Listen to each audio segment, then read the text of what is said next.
So today we take the next thing in the same maññana. Hypothesizing was to put a foundation. This part of maññana. Now we go to the next thing where you will have to make it to a person. And that is anthropomorphism. I'll give some examples. You see Earth, this Earth where we are staying, and you come up with a concept, Mother Earth. The mother is a human to the Earth. And if you put sacred river, the river becomes sacred. Okay. Now what happens? Some traditions might start singing or reciting, Hey Earth, Hey Patavi, Hey Prithvi, Hey Apo, Hey Tejo, like that. Now what happens? It becomes personified. So then the person goes into the next argument that if I take a bath in that river, it purifies.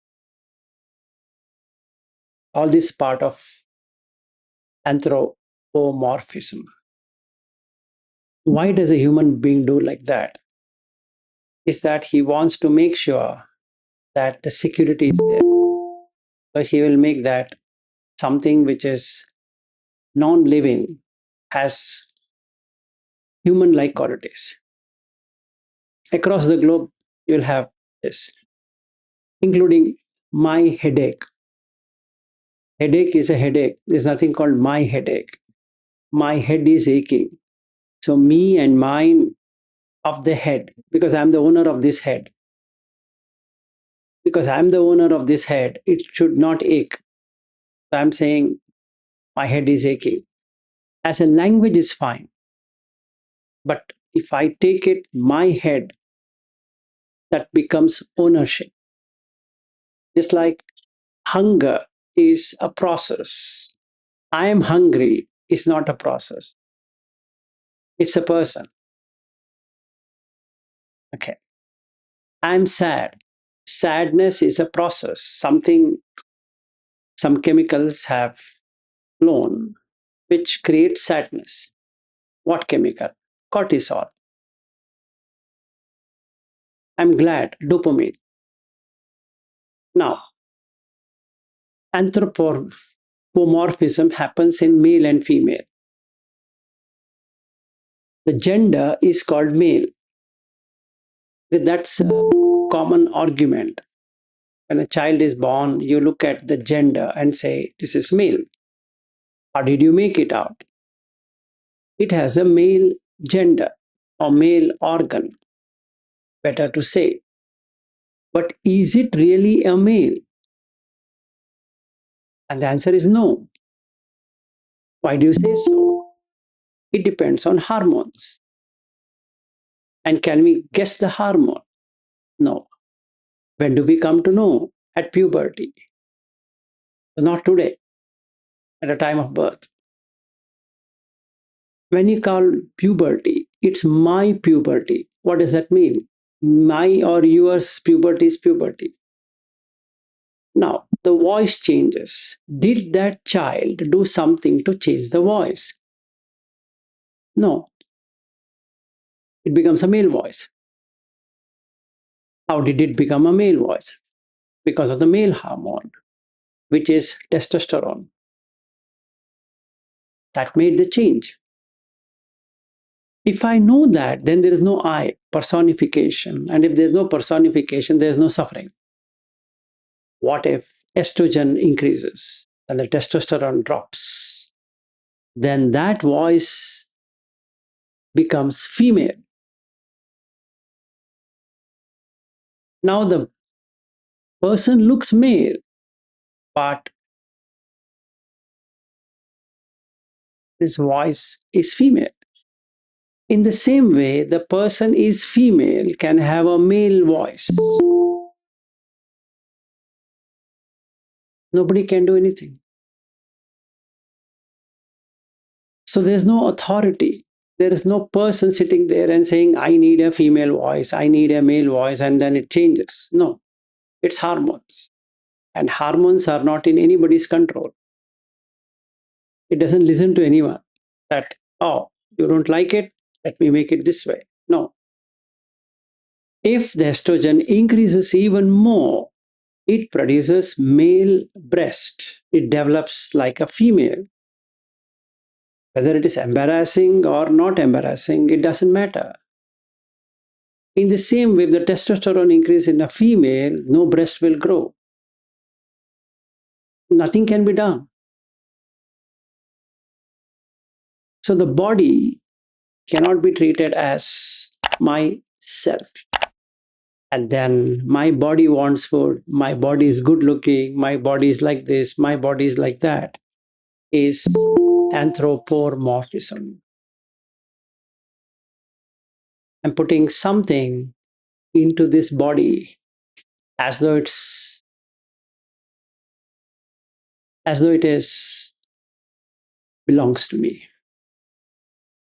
This is happening due to grammar, nothing else. So anthropomorphism means attributing human-like quality, an agency, an intention, will, or ownership to a process which is not human. Like another example, rain is called Varuna in Sanskrit. So there are hymns or prayer for Varuna, asking him to send rain. Now, that is anthropomorphism. The rains happen due to conditions, not due to Varuna.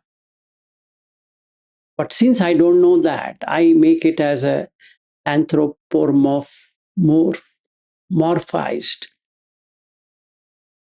So I take something which doesn't even exist. Morphism is to change the basic attributes. And anthros is actually Greek word, which means human. Okay, anthropos is human.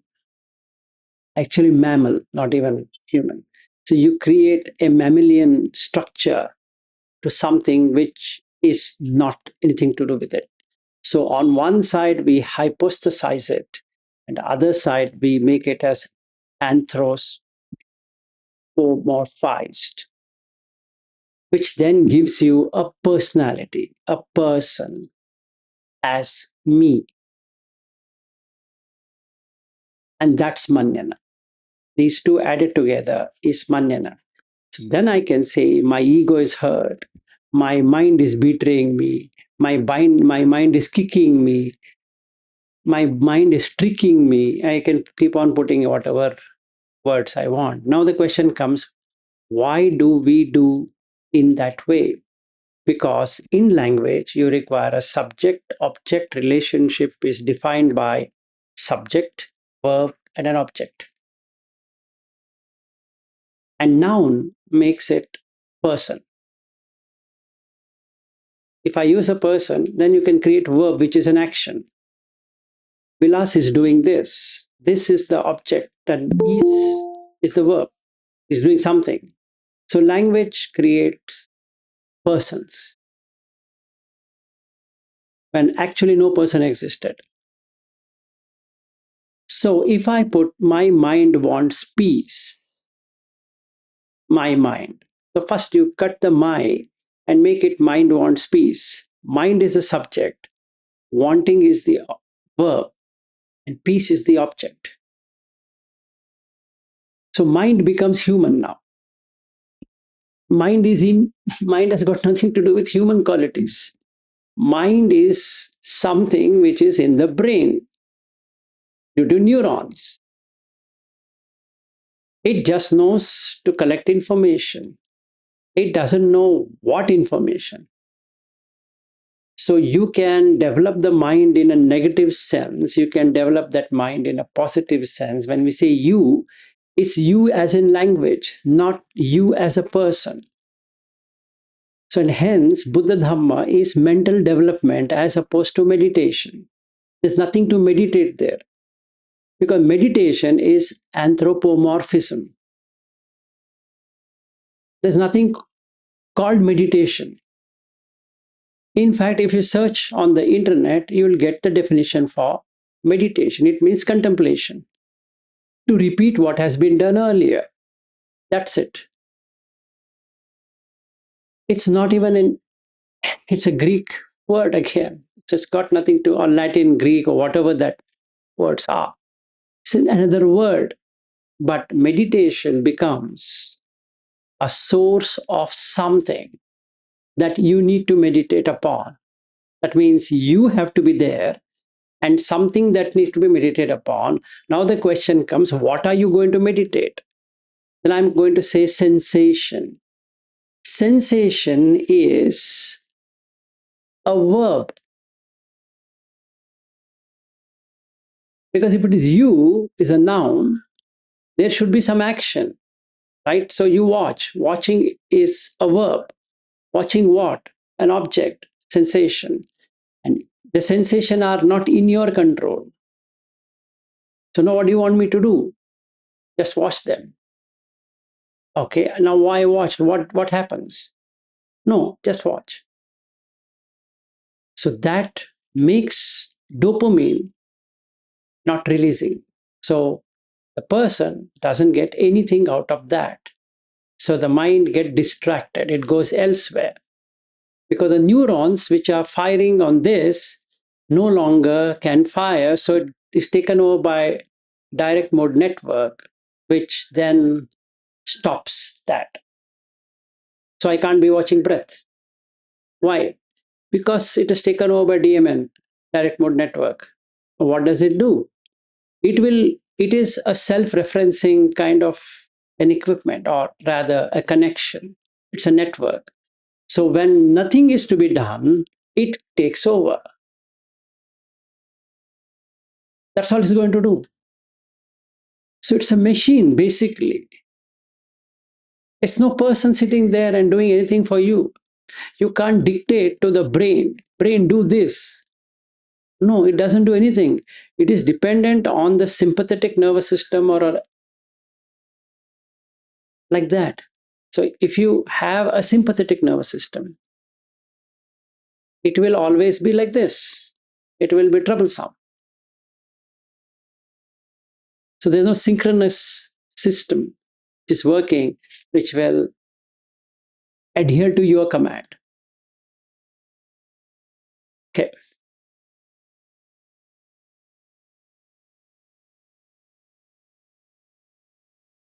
Clear on this? So how does it do maññana? How does it take maññana? Changing your hypothesizing. How does it work with anthropomorphism? Fear is controlling me.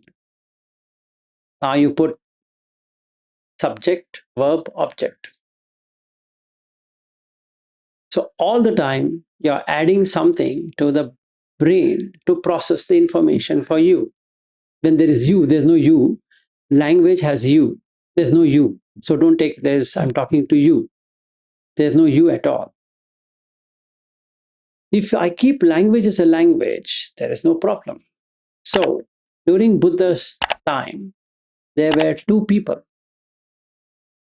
who asked Buddha, shall we put your statements into chandas? Chandas is a metrical language, which then became Sanskrit. The problem with chandas is it transforms through phonetic or the language or the resonance into a fulfilled language, meaning no defects can be found. It's good. But the sad part of that is it will create complete anthropomorphization. It will morph the entire thing. So then what happens? Now, this is what is going to happen. Apo or Tejo is the quality. Agni is a person. So then you have Agni Deva. Now, in language, you promote that to a Deva. And when it is a Deva, he is supposed to bestow something to you. So then I can say Agniya Swahaha. Agnaye Idan Namama. This is not mine. This is exactly what Buddha is saying. This is not mine. Neta Mama. But I made it into Sanskrit so that that chandas will now make it look beautiful. So I get attached to the Agniya Swahaha because that one is more attractive than Tejo. It's the same.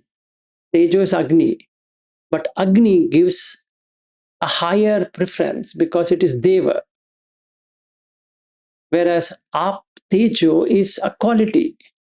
So a quality of heat which doesn't have any personification, once it is made as Agni, becomes personified. Now it's a god. So when Agni becomes god, then there should be some hierarchy. Then I create this god hierarchies that this person reports to him, this person reports to him, that person reports to him, and I make it a complete human god relationship, which I believe is true. So that becomes maññana. So he sanjanati, he perceives Tejo to be Agni, starts praying Agni or giving what? Warmth. That's all. This whole idea of Tejo was is to know its warmth. But I complicated it by adding chandas. And it is sweet. Tejo has no quality. Agni has quality. Varuna has quality, whereas Apo has no quality. Only when you make it personified, it gains quality. So if you make Bhagwan, it is quality. If you remove Bhagwan, then it is same. So you have to make Bhagwan. What does it do? It makes it God. What else will it do? That means you can't now get any quality of Buddha because he is Bhagavan. That is anthropomorphism. Now, this maññana can never be removed. Me iti manyati. And now it has become yours, me, mine. And abhinandati means I start relishing it. So now I will put, oh Lord Buddha, please bestow this on me. Please take care of my family. Even the Buddha says, there is nothing like me. I don't exist.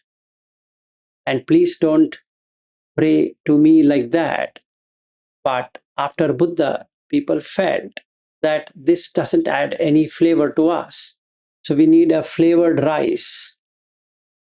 And that flavored rice is Bhagwan. The moment you put Bhagwan, Bhagwan Mahavir, Bhagwan Krishna, Bhagwan Ram, Bhagwan this, Bhagwan that, then it elevates into the anthropomorphized state. Now there is a controller and there is a controlled. Buddha is a controller and we are all controlled. Vishnu is a controller and everything is controlled. Rama is a controller and everybody is controlled. Jesus is a messenger, Messiah. The God is a controller. So then you make it so complicated that it looks as though in real This is the hierarchy. And that's maññana. Now this becomes means what? The foundation what we created yesterday plus today what we are doing, anthropomorphism, both added together is a personality. Now it becomes easy for me to say Hanuman is this, Rama is this, Krishna is this, Jesus is this, that is this is this, this is this, this is. Now I can have a complete array of assorted chocolates. Today is Monday, I will pray this Tuesday, this Wednesday, this Thursday, this Friday, this Saturday, this Sunday, this. So for all the days in the calendar. And all the calendars are developed in the same way because it's Greeks. And Greeks have gods. So basically, you create God from nowhere. And then you attach to it. And you say, this is my God. So like that, Buddha is saying, Pathavi, first. Apo, second. Tejo, third. Vayu, four. These four are the basic elements, but you feel you are that. I'm from that. This body is from Pathavi. This body is from Apo. This body is from Tejo. This body is from Vayu. So I am Bhuta. If I do something, I'll get into Deva. Then if I do something, I'll become Pajapati. Then if I do something, I'll get into Brahma. Then if I do something, I'll get into Abhasara. Then I can get into Subhankina. Then I can go into Vehapala. Then I can go into Abhibhu. Then I can go into Akashanchayatana, Vinyananchayatana, Akinchayatana, Nevasanya Nasanyayatana, Dhita, Sutta, Muta, Vinyata, Ekata, Jnanata, Sabba, Nibbana. So 24. What does that mean? This body is not my body.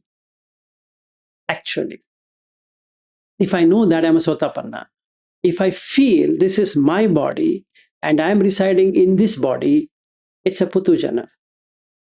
Why? I take Patvi as mine. From when?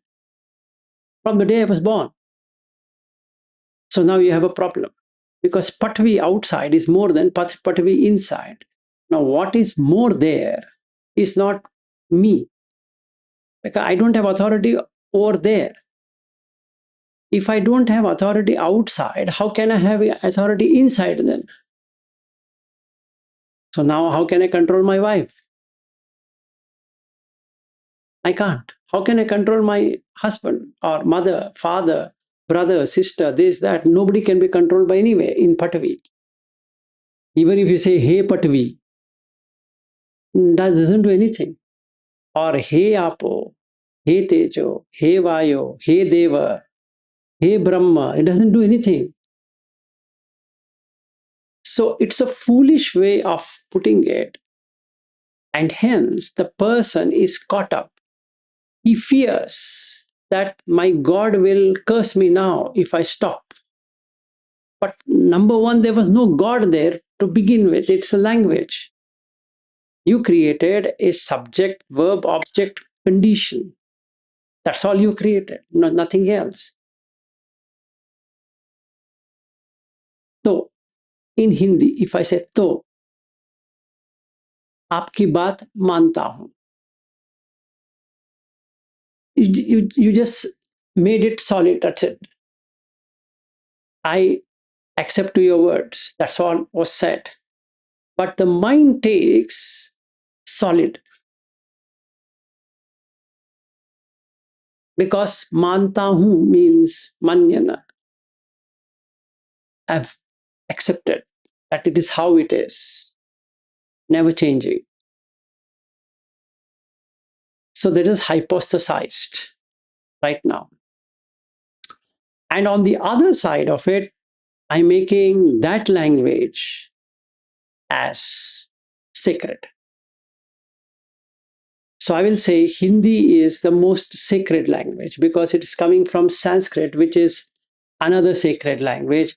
since it is derived from Sanskrit, Hindi is a sacred language. What do you think?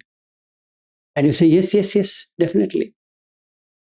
But then what happens? Hindi loses what?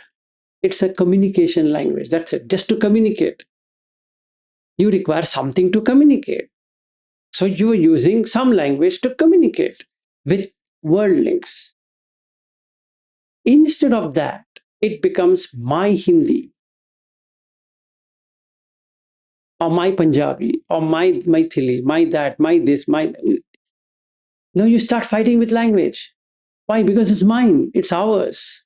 So, first and foremost, in any company or anywhere, and if you see, first you join the company, they say our company. Company is non-human being. But the moment you put our company, it becomes a human being now. Because it's our company. And it becomes our products, our services. You are part of this company. So that means it becomes a part now, meaning you're not at full, you're part. Now you want to be full. How do you become full? By working with the company, obviously. So then it is my company. How do you make it my company? Through symbolization. So what do? You give him a badge, which will put the logo and put something there so that he remembers. And once he remembers, it becomes part of his identity. And hence it is called identity card. Where's your ID? It is anthropomorphism. There's no person there. Never was a person there. You think that ID card is a person? No. But yet he feels it is a person. And the company also feels this is a person. Just like passport or passport. It's a person. It's just an identification. It's just a document. No, no, no, it is me. Okay. And then you call me as American. That me as an American. That me as an Indian. That me as a South African. That me is a Pakistani. That me is a Bangladeshi. That me is Sri Lankan. That me is that. That me is Chinese. So now you have divided this so comfortably with two things: hypothesize, anthropomorphize. So you make it something. Now India becomes she. So when they talk about countries, they make it a female gender. Does India or United States or any other country have a female gender? Can it produce children by any chance? And then they put she. She's not doing this. What she? Who she? India. When did she become a female? So the language made it feminine. And somebody can make it masculine also. And LGBTQ can say, why only female and male? It should be lesbian, gay, everything under that. Because recently we have already passed a law that we have equal right. And gender, they have put the third one, can't say, because I don't know. It's queer. I don't know. But you look like male. I don't know. So India means what? LGBTQ plus, apart from male and female. So today is Friday, supposed to be a lesbian day. Tomorrow is Saturday, so it should be a gay day. And Sunday, bisexual day. Monday, it's a transgender day. Q, queer, plus. And then the male and female will fight. How can you make Saturday as a lesbian day or Friday as a lesbian day? I don't know. Today we are celebrating lesbian day. We are expressing. We are open. We are doing. So You see this maññana, how it can go so deep and make you feel you're a lesbian, you're a gay, you're this, you're that, all across that. So the mental state of that person changes so much that he believes that I'm a female. She believes she, because if you say like Aryu, most of the time he will confuse he and she. He will say male person explanation, I will put she. And then I guess, oh, I think he is talking about the male. And when sometimes he will say about the female and he'll put he. So he is a good gender changer. He will change from male to female and female to male in a second. But that's language. What if I take that too seriously and blast at you? How dare you call him as a female? What happens? It's anthropomorphism. Okay, so if we have this, an agency, an agent like God, that means it's already in morphism. It's morphed. It's not real. Just like somebody saying anger wants to come out from where? He says, I'm angry and anger wants to come out. Then I'll tell him, go to the washroom, let it come out. Because only two things can come out, either as urine or feces. What is the third one? Called anger. It is coming out.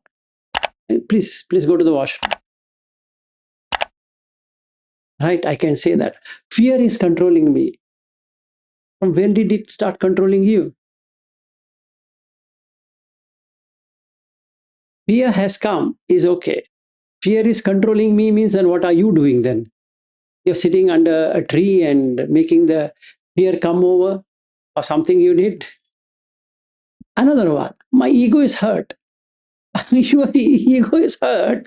And what were you doing when the ego was taking over? Right? Another one, craving is pulling me. Why is it pulling you? Then if it is pulling you, then why you can't pull back? Right? So this is another one. And a person sitting in the hospital, this body has betrayed me. What? You said few years ago your wife betrayed you was fine. But how can your body betray you? Okay. Then I want peace of mind. Which peace? The first piece or the second piece? Which piece are you wanting? I've lost my peace of mind. You have lost. Right. Okay. You is subject. You lost something is the object. What? Mind. If the mind was lost, then what were you doing all this time? You should ask yourself like that. And then it stops. The moment the maññana stops, you're out of it. It's like a ghost taking over. Okay. And the last one, beautiful one.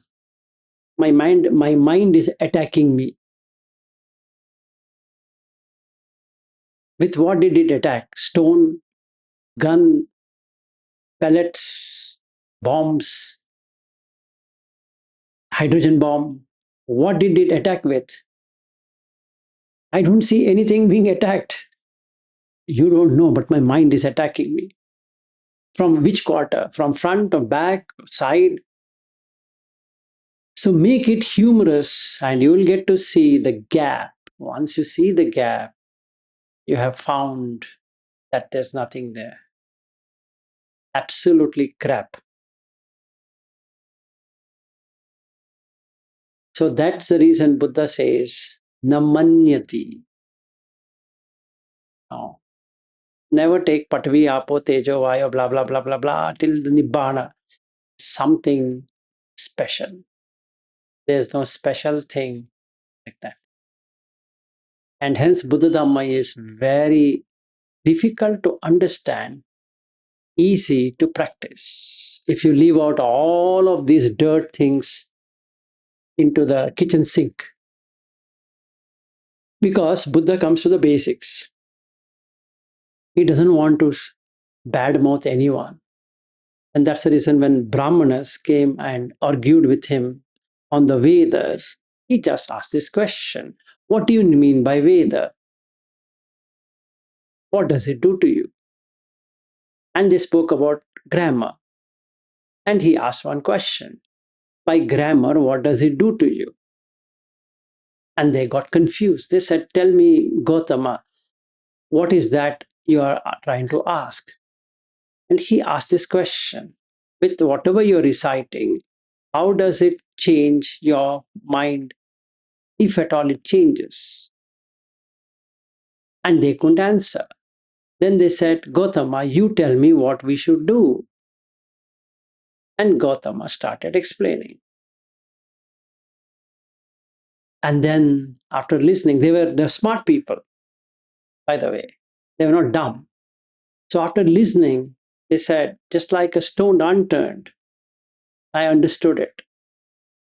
That this recitation has closed a little bit of light which could have appeared, because it made something non-being a complete being. Okay. So if somebody talks about tradition, this, that, and all of it, it's exactly that, maññana, which includes hypothesizing on one side, anthropomorphism on the other side. And when they anthropomorphize, they are going to do like this. This thing was lost, because every religion, every tradition comes with this stupid argument that something was lost and something was found. Why is it stupid argument? Nothing was lost to be found. In the first place, there's nothing like something got lost and somebody went and found it. Just to make it higher, they put a language and say that it was lost.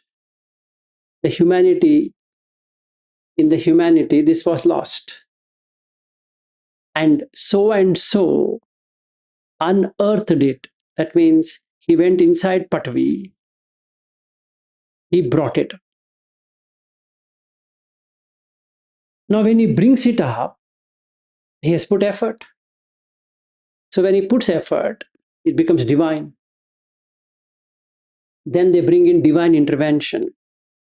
Due to blah, blah, blah, this got found, and because of that, gods were so happy and they gave it to this person. And that God came in the dream and he said, this is for you. And only God will come in the dream. Please remember. I don't know why only come in the dream, but in the Buddha time, they were coming all the time. I don't know. There's something missing. Anyway. So basically, this is what happens. So you take something which never exists and create an existential reality, put a traditional logo on that, and that's it. That becomes the most sought out thing. And Buddha is against all traditions, all belief systems. And hence it is called Shramana or Samana in Pali, Shramana in Sanskrit, because you can do it by your own effort. You don't require two people here. One is Shashvatavada, Sasattavada or Ishvaravada, and the other one is Uchchedavada, which means nihilism or annihilationist. Okay. So this is your own effort. So what is this effort? Observe the language. What's the Dhamma language for anger took over? I can say dvesha arose due to this condition. As soon as the condition is gone, the dvesha is also gone. Can I not say it? Yes, I can. Let's say somebody shouting at me and then I get angry. I didn't get angry. That sound irritated, and hence the chemical reaction was cortisol. When the cortisol increases, you get anger. This anger coming out. You're not angry. It's not you as anger. Anger has a cause. And also, it depends on the place you're born and the situation have you undergone. Like when I was talking to Chirag's mother who was here, so I was telling her why my voice seems to be elevated, as though I am hard-hitting person. Because she was asking me, why are you always behind Goenkaji's thing? I said, I'm not behind anything. But when I speak, it seems like that because the childhood trauma what I have made it like that. So what I can do about it? So it gets into high pitch. Even my wife says, why don't you talk in low pitch? Because she's been brought up in low pitch. She's sitting next to me here. So she's in low pitch, but mine is high pitch. So even if I talk normal, it looks high pitch to her, which is true. It's high pitch. Why? Here are the three causes. Number one, I'm from northern part of Karnataka, which means very hard-hitting kind of people. Why? Because of the Bahmani sultans and the other things which have happened in that location between Maharashtra and Karnataka. You find these people very aggressive. They're not really aggressive, but their talks are very aggressive. It will be like somebody is fighting with you, but they're just generally casually talking. That's one. After that, it depends on the food habits. Generally, the South India eat rice, and the Mysore king, from which these people are, I brought them up in a very nice way. The king was too good. He was a very soft king. He didn't have any bloodshed with English, unlike Tipu Sultan or other kings. So he was most popular even with the British and Dutch and French and all these people coming here. So these people are accommodative.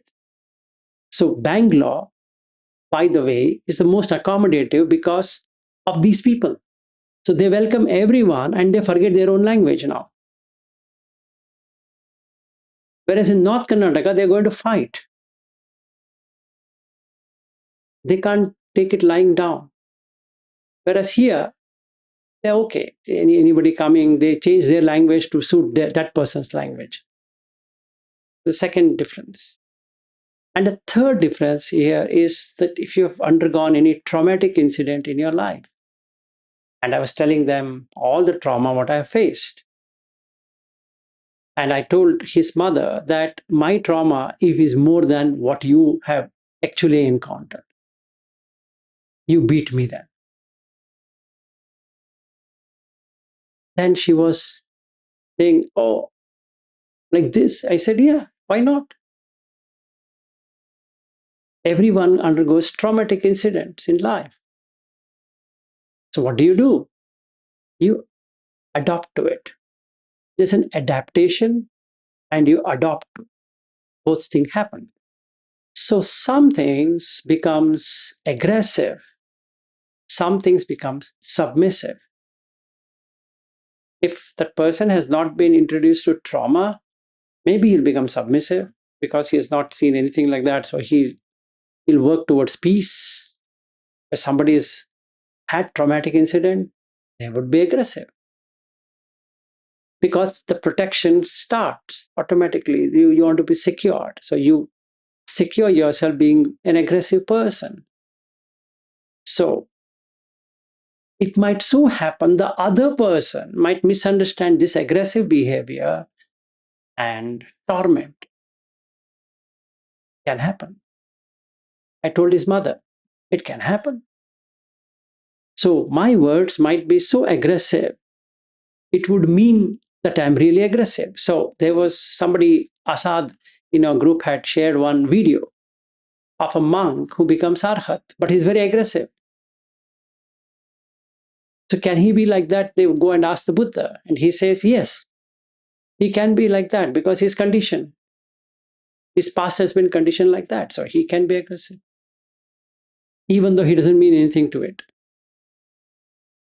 So then, can I speak harshly about Goenka or anybody else? I'm not harsh at all. But it would seem like that because that's a characteristics what have come to be, and nothing I can do to remove it. So what should happen to the other side of it? They have to accept however it is. So if a person like my wife were to do this discourse, that person would have done it in a much lower tone, very nice, very cool flavor.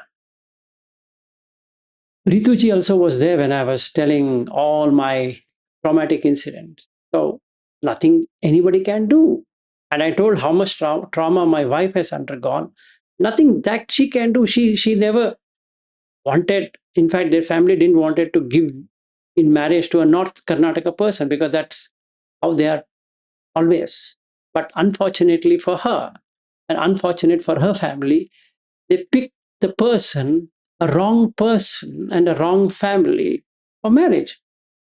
It's not my mistake, it's her mistake. She knew it, what's coming. So she did a mistake. Now she can't blame me for that. It's like you going to a tiger den and then saying that nothing it should do. Ah, come on. You go and scratch the tiger, the tiger is going to attack you. Simple. Now it's too late to correct it. 28 years gone by. Now that poor girl can't do anything. She could have done it in 97. When we approached, she said, no, no, North Karnataka, no, North India and North Karnataka, because they both are aggressive. North Indians are aggressive, North Karnataka is aggressive. You shouldn't marry a North Indian unless you are a North Indian, and you shouldn't marry a North Karnataka unless you're a North Karnataka person. Simple as that.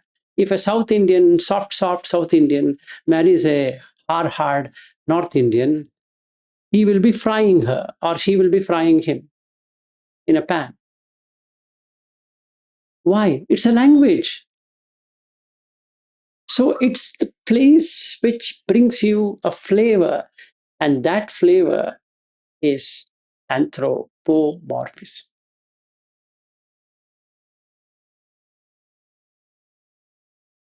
That's what it is. So if I meet another North Karnataka person, I know how he behaves. I know that. And when I meet a South, the coastal belt of Karnataka, they do it another way. They're very soft, but they're very cunning also.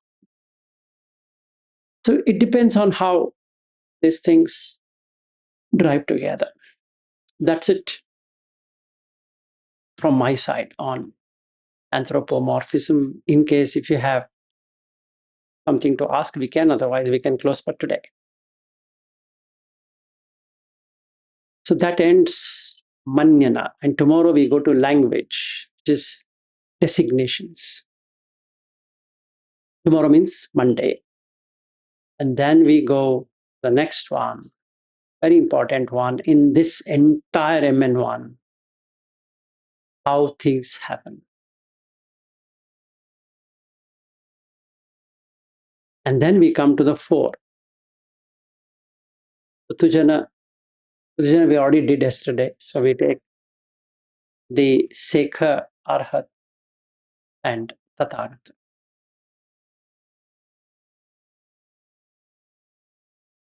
So we are yet to take the designations. We take the papancha. Pancha means the proliferation. And when you do that, what happens? The viparinami and anyatha bhavi. This is the key thing for knowing whether you're sotapanna or not. And then we end up the entire show from the beginning to the end. How it has gone. So you will come to see what's the practice you need to do for sotapanna. What's the practice you need to do for sakadagami? What's the practice you need to do for anagami? What's the practice you need to do for arhat? Assuming that you have sila and indriya samvara. These two are critical, without which you can't do anything. And this I'm assuming. That's a basic thing. If sila is not there, indriya samvara will not happen, guarding the sense doors. And without that, all of this will just flow off. These are the two critical things. Samatha has to be there for one to go beyond a sotapanna. Okay. Otherwise, not possible. At least you'll come to know your sotapanna by maximum Tuesday. You will know that whole flow, how to practice. So people would have been here or would be practicing. So I will put that into action so that they know how to know for themselves. Okay, that's it. Any questions? Anyone?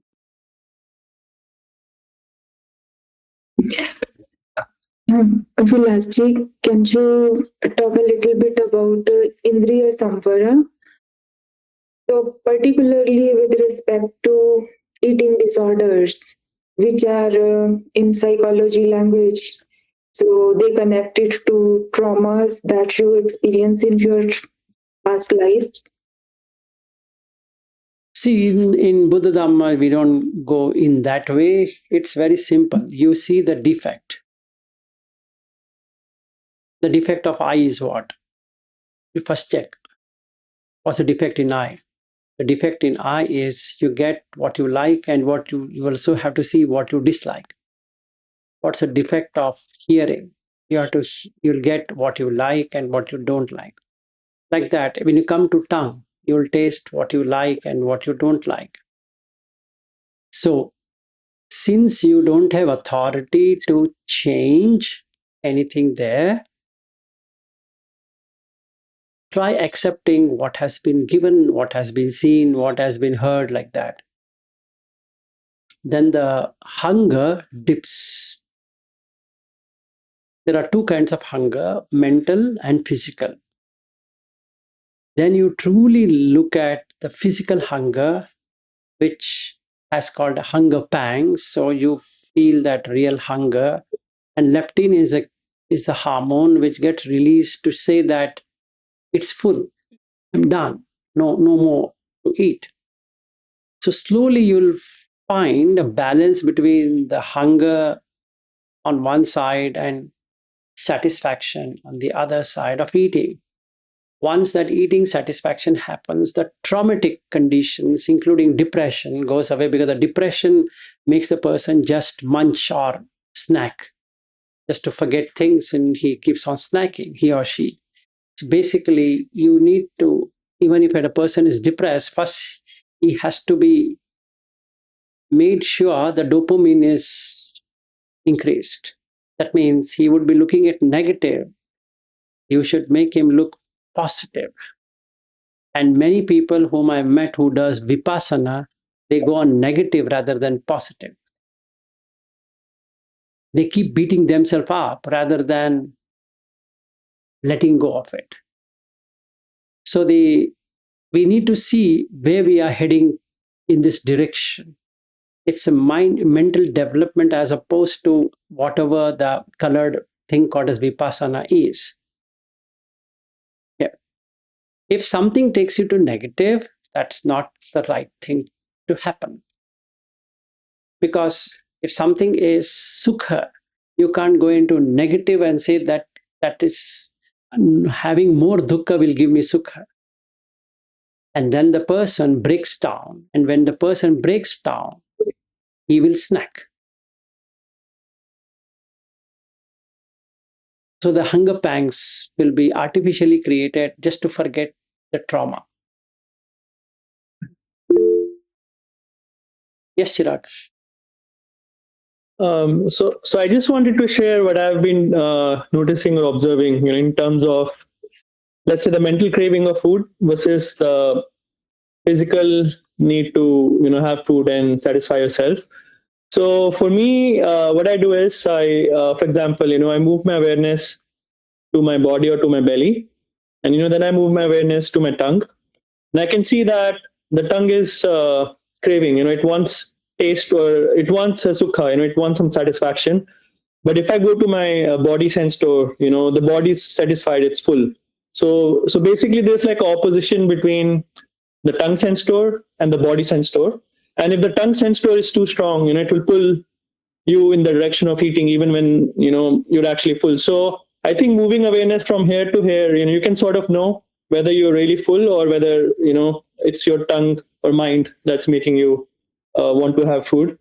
uh, and the second exercise I do is, again, I wouldn't call it vipassana, but basically what I do is I note my mental state before I have food. It's like, okay, I really want this. I think I want to have food, and I note my mental state, and I note my mental state after I finish having food.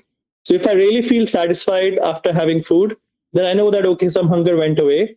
But if I still feel agitated, okay, maybe I had too much, and maybe I was not supposed to eat that much, then my mind sort of learns to understand that, hey, maybe that time you were craving food, but actually it was not out of hunger, but it was more out of mental hunger. So just a bunch of things I try myself, to observe whether it's the mental hunger or the physical hunger that is driving it. Thanks, Chirag. Nice, that works actually. But you have to do with all the five senses, not only with tongue. So basically, we need to have guarding the sense doors and all the time, because you are eating through eyes, ears, nose, apart from tongue, body, and mind. And another thing, there are 6 minds, not one mind. So be aware of it. Each has its own mind. So don't consider that there's only one mind. When I say mind, it means all the 6. It's not one. How? Eyes will only look at seeing. It is least bothered about hearing or tasting or touching or smelling. It has its own way of mechanism to say, I need this, I don't need this. Ear, same thing. Nose, same thing. Tongue, same thing. Body, same thing. And the aggregator of everything is the mind, which itself is another instrument over these 5 physical senses. But internally, if you look at the brain, internally there's an internal eye, the internal ear. That's what we are calling as chakku, sota, ghana, jivha, kaya, and mano. Don't get too simplified that eye means this physical eye. No, not at all. Far from truth. Even if you look at the neuroscience, it's not this physical eye. It's what is there inside, how it connects, the receptor. Okay. That's what we are talking about. So when Buddha says chakku, it's not akhi. Akhi means eyes, the physical eye. Sota is the mental hearing. As about the kanna, karna in Sanskrit is Pali is kanna, ear. So they have a different connotations. They're not the same. What we're talking is chakku, sota, ghana, jivha, kaya, mano. They are ayatanas. They are not physical objects. So when he says jivha, he can show tongue, but jivha is not the physical tongue we're talking about. Jivha is that part which is connected to brain, which can cognize. It cognizes something, and it can cognize rasa. It can look at what this thing is. Cognition is mental states. You got the point. So if you look at the brain structure, and you can find the prefrontal cortex, and then you can look at the medulla, amygdala, etc. You can see when we say DMT, direct mode network, it fires in different places.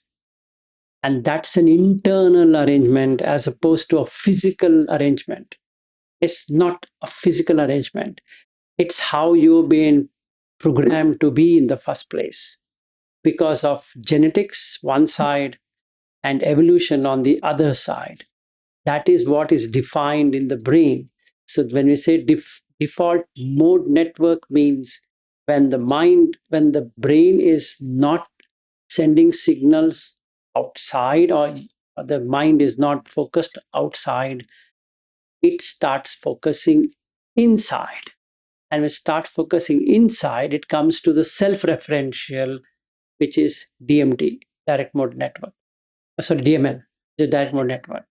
Once you're in direct mode network, it will not allow any other networks to function till an external input comes.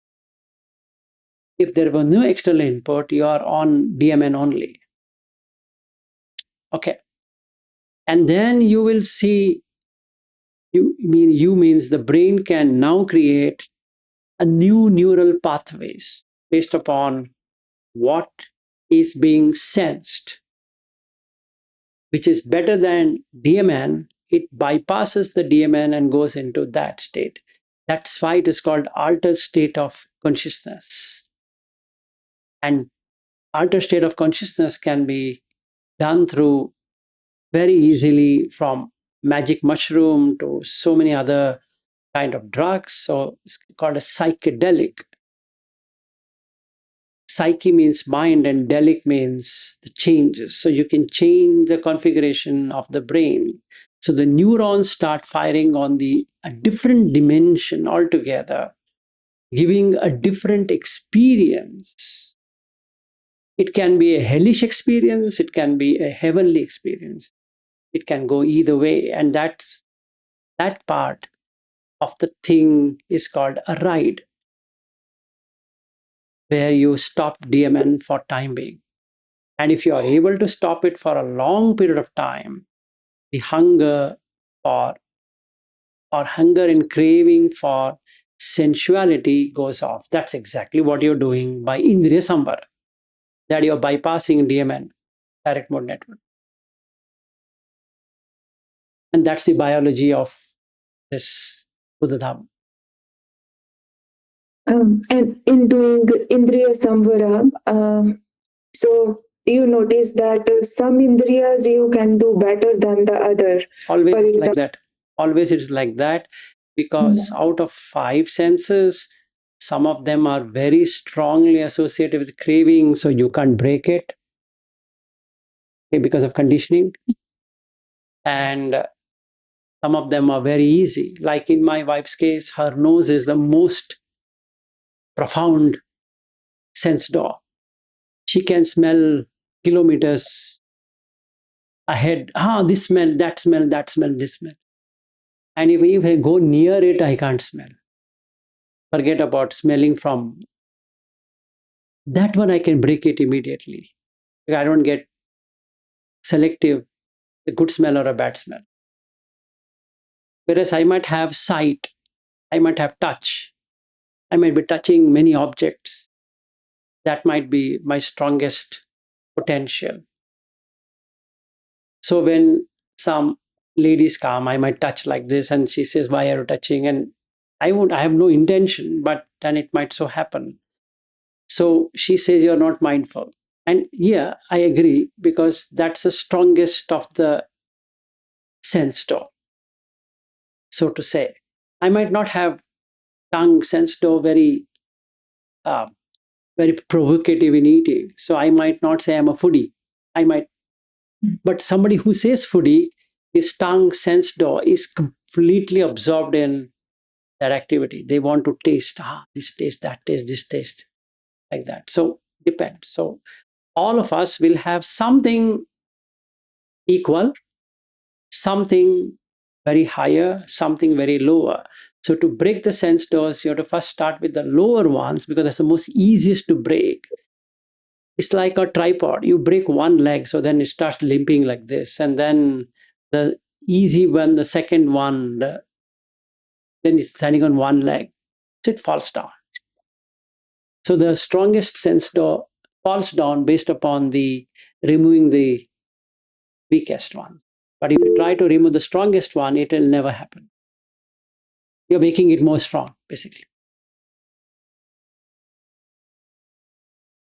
How are we making it more strong? Then we will be crossing this time and going into Indriya Samvara, which is the starting point of our subject. We came this far. It's just like going till Florida and then we're recognizing that how did we come to America?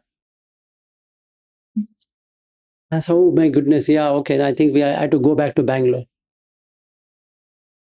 So I have done many of these talks on Indriya Samvara, but we can take it sometime later or when we meet up at the retreat. Anyway, the first 2 days are practical on Indriya Samvara, so we'll do it. Otherwise, also, you don't have to wait that far. One day, we'll again revisit because we have revisited many times. It doesn't mean that if I revisit next time, people will understand. We can take another day. Keep that alive. Sure. Yeah. Yes, Chirag. Yeah, I think one question I had was, let's say if your sense door is strong, right? For example, let's say in your wife's case or in someone's case who can really sense all those very minute things through taste. Doesn't that mean their discernment of that sense door is very strong? So they might be able to perceive a lot more or break down things a lot more. I guess I could not understand, if your particular sense door has a very strong discernment, why does it mean it's harder to break down? It's not discernment. There's a stronger attachment to it, I could call, or a stronger urge to it, because she has developed it over lifetimes. So her nose sense door might be very strong, and somebody's tongue sense door might be strong. It's not about discernment. Discernment is you can reflect upon it. No, that's not how it works. Because let's say there are some, let's say chefs and all those people, right? They can exactly know, what spice first put, like no, but they have a sharp sense door, so they can find out. It's not discernment. Discernment, if you use discernment, it is vipassana. You discern. Oh. It's like stopping that sense door. So you can say that person can find various things in that sense door, which is fine. Which a normal person, just like somebody in a perfume industry, his nose should be very good to smell. The minutest of the rose smell, minutest of some smell. Jasmine. What jasmine? The smell of jasmine coming. Not you, jasmine. That person knows this is jasmine. He can not only know the smell, he can put a label on that. So two things are happening simultaneously. So that means maññana is also happening, the smell is also happening. So then he's connecting it. So it's connected. I might not have that ability. So the who is for whom, if you want to, samvara means what? You're guarding, you're holding it back. Will she be able to hold back or will I be able to hold back?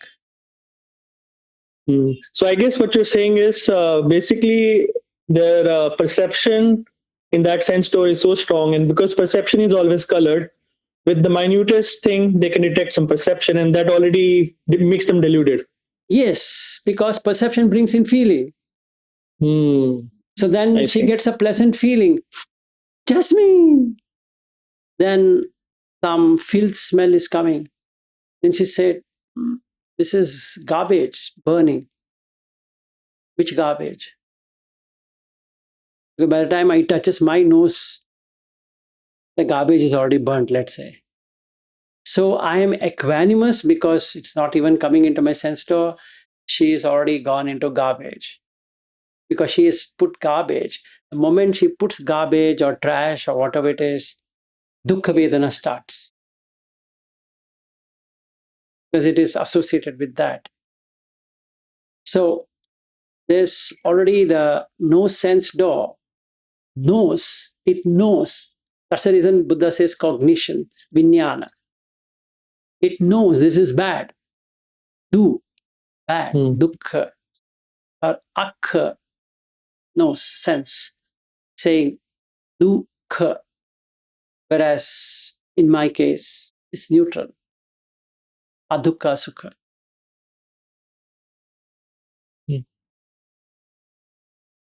One last question, if I may. No, you can take as much time because yesterday you said you want to talk, so I'm just waiting for that. Okay. So let's say, like for example, my nose sense door, right? Let's say 90% of the time I can't even smell anything. So what does it even mean to do vipassana? How would you even do vipassana if there is no sense of smell? There will be other senses which will be compensated. Always remember, the vijnana, cognition, is shared medium. So there are 6 consciousness and they're shared medium. In some sense, it will be very strong, and hence in the others, it will be weak. It can't be that in all the 6 sense doors, they are very strong. No. Some people can't cognize the mental concepts.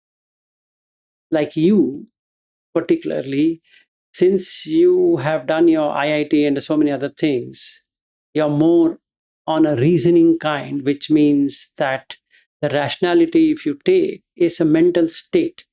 So your mind sense door would be very sharp. So your mathematics would be very strong area than anything else.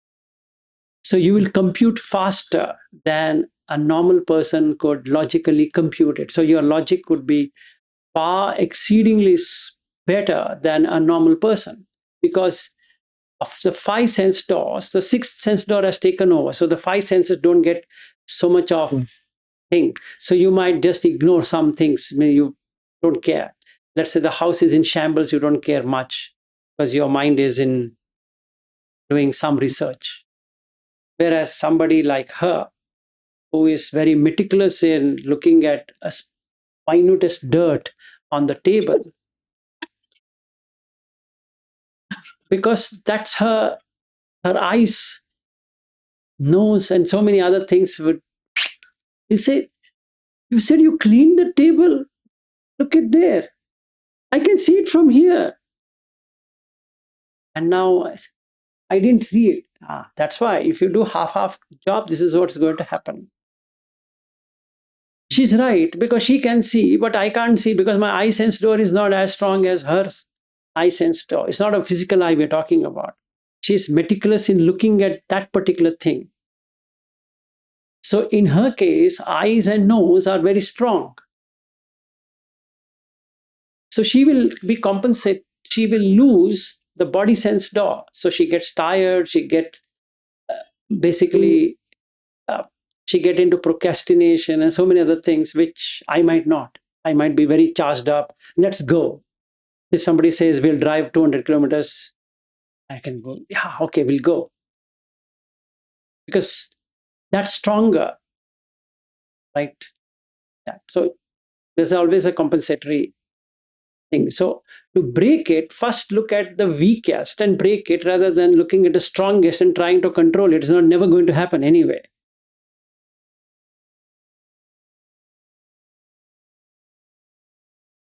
Thank you, sir. Sure. Just like, Chirag, like I've come to United States and then I'm wanting to go here, there. Then I have a big itinerary. From morning till evening, we'll visit this place and that museum and that one and that one and that one and that one and that one. That you can be 100% assured his eye sense door is pretty strong because he wants to keep on seeing things. In that seeing, he'll forget even eating. That's fine with him. He's not that foodie guy. But if some foodie guy is there, he doesn't mind compromising seeing. He's just wanting, let's eat in that hotel, that let's do in this hotel, let's have this, let's have that, let's have that. The tongue, right? Some people would like to go to orchestras and singing shows and all that. Yeah. Some persons would like to just get experience, that is mind sense store. He's more interested in experiencing. I need an experience. It can be anything, but I need an experience. Even standing in Best Buy store is an experience for him. He'll not buy anything there, but he will stand in Best Buy store looking at each product and spending 2 hours time in looking at each one of them, touching it, seeing how it works, how that works, because his mind sense store. So the stronger the perception, the more the Vedana keeps hitting you, and then it produces craving, clinging, and that's why it keeps dragging you into samsara. Yes, because that sense door pulls the other sense door. That's the reason Buddha says it's like a 6 kind of animals. The strongest one will pull and the weakest one will just follow. Mm-hmm. And people think there's only one consciousness. There's 6 consciousness with 6 minds. They have separate, they're totally separate. They have got nothing to do with the next one. So when we use the word mind, chitta, there's 6 chittas, there's only one chitta. 6 into 3, sukha, dukkha, adukha, sukha, totaling 18. In that you get 15. In that you get 16 characteristics, like sukha, dukkha, like that. And then that is, you get raga, dvesha, moha, vita raga, vita dosa, vita moha, sankita, vikita, like that. So that is actually chittanupassana. You have understood the entire field of experience. You have mastered the entire 6 sense doors.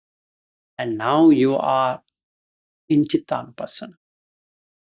And that's the reason I was asking Bobby the other day, what did you learn in that Goenka technique on when you went for Satipatthana course? What is the chittanupassana there? That is nothing at all.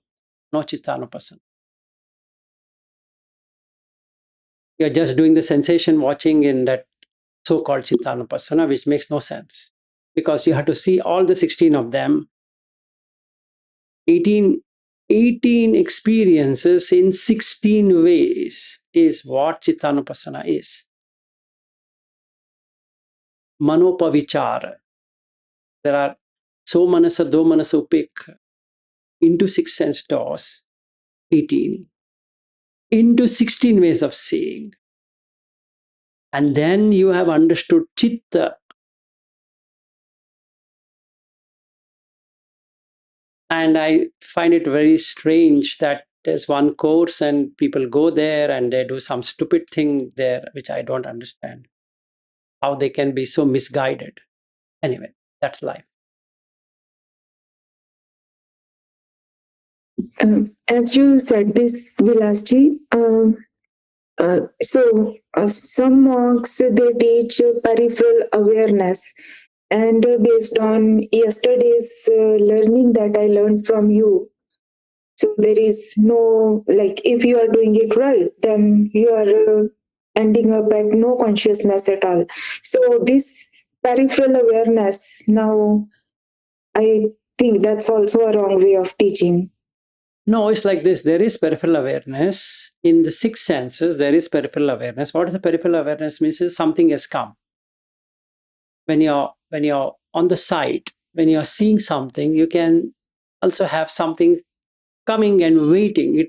Because the consciousness, in the consciousness, everything arises. So with everything arises in the consciousness, waiting is another thread which is arising. Just like on a computer, you have a multi-threaded application, which means that one thread waits before the other thread is extinguished or is completed. So the threads keeps on coming and waiting.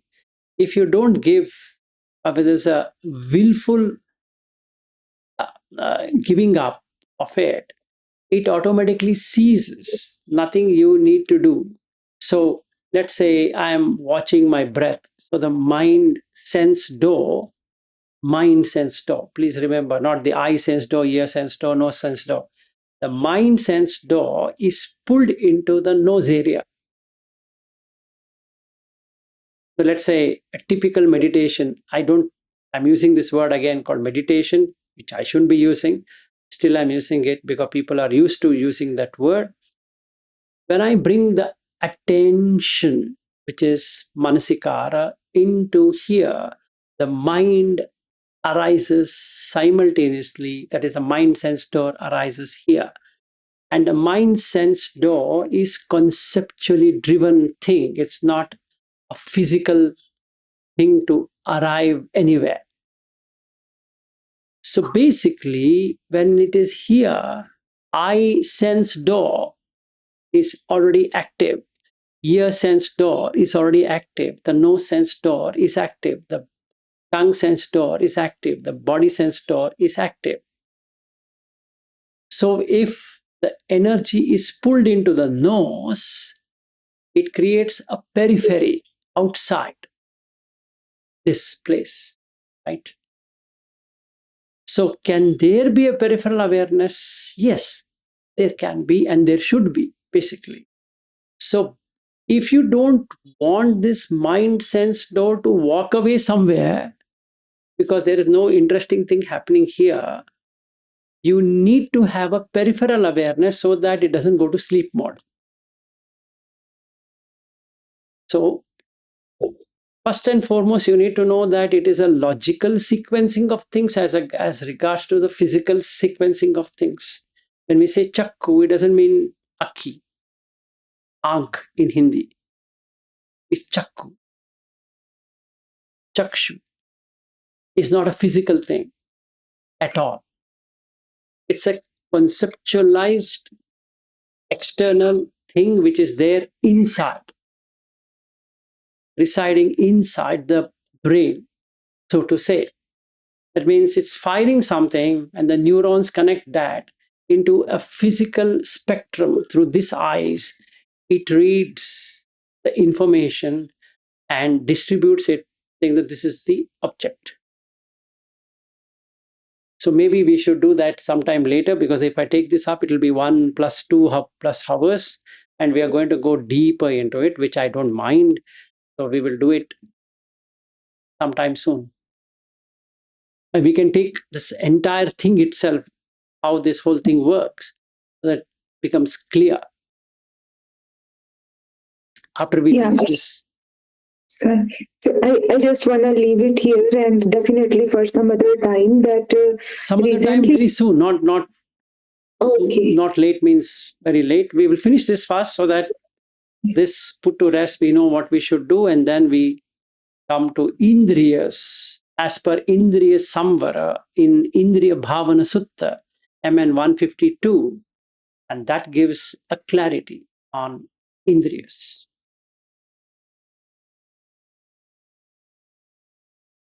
For now, you understand out of 6 sense doors, some of them will be strong and some of them will be weak. In each person, it is different. It's not the same. Yeah, I just want to share one of my recent experiences that I am experiencing in last almost a year in my own therapy sessions, that I start smelling the smell of the cigarettes my father used to smoke, and my father died in 97. And now the moment I think about my father, I smell the smell of Yes, the it cigarette. happens. It happens because it is psychological, number one. Number two, like I said, it's not a physical thing like the smell sense door. It is virtual. What would have happened here is that father and smoke would have got combined. So whenever you remember father, the cigarette smell comes. Yeah, so it's a kind of a mystery as of No, it's now not for me. mystery. So when I take it up, I'll tell you what chemical brings there. How does it, what brain chemistry will make that produce that effect. Are you well versed with something on neuroscience by any chance? Oh, yeah. That's the work I do. Yeah. What's the work you do? So we can. I think I Yeah. don't know how many people would be interested in this pure neuroscience work, but if yes, we can share with all, and how much they can take it, they can take it, and otherwise they can leave it. If they get bored, and we both can connect later. But there are certain chemicals which get released, and hence the person experiences that thing. And also another thing, have you heard about deja vu? Yes. That's another thing which happens in the neurotransmitters. And also I wanna understand, like, what does that mean actually? Why that smell actually came to me, visited me, or whatever. So definitely a discussion for some later time. Yes. So after we finish this, we'll take that because it is part of Indriya Samvara anyway. Okay. Any further thoughts, questions, concerns? Nothing. Okay. Then we can drop. And Chirag, you wanted to stay, Ari wanted to stay, and also Bobby wanted to stay, so they can stay. The remaining can drop off.